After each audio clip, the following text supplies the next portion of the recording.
Greetings, my scattered brothers and sisters in the Lord. Trust you know the Lord is with you wherever you find yourself scattered today, and that you know that His presence with you is more than enough for whatever you might face today.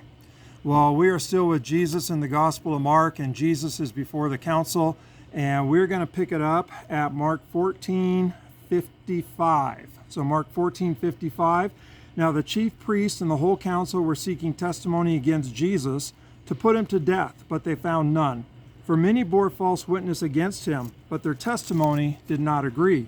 And some stood up and bore false witness against him, saying, "We heard him say, I will destroy this temple that is made with hands, and in 3 days I will build another, not made with hands."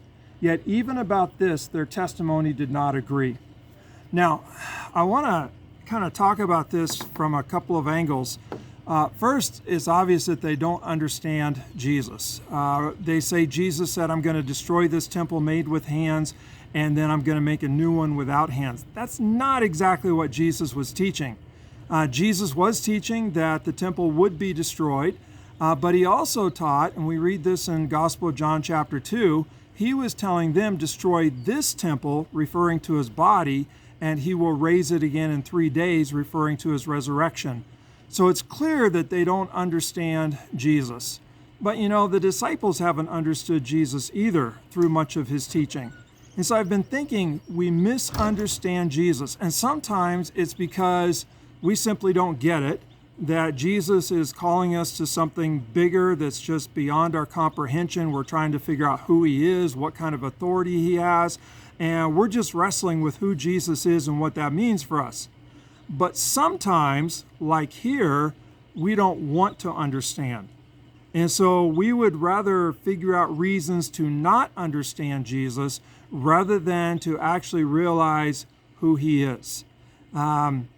If he is who he is, if he is who he says he is, if he is who he portrays himself to be, then that means we need to surrender to him.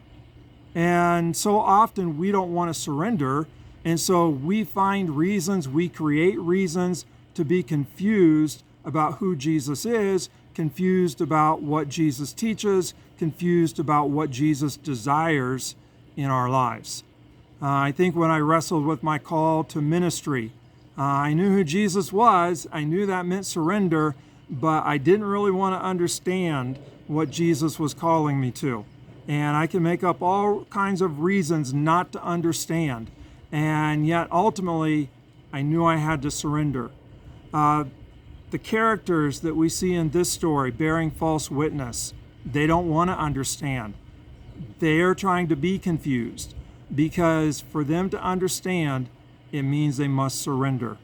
So that's my question for you today. That's my question for me today. Do we really want to understand who Jesus is, or are we trying to make up reasons for not understanding him? Because we know who he is, what he's teaching, and if we accept that, it means surrender. Well, God bless. I hope you have a great day. Don't create confusion, just surrender. God bless.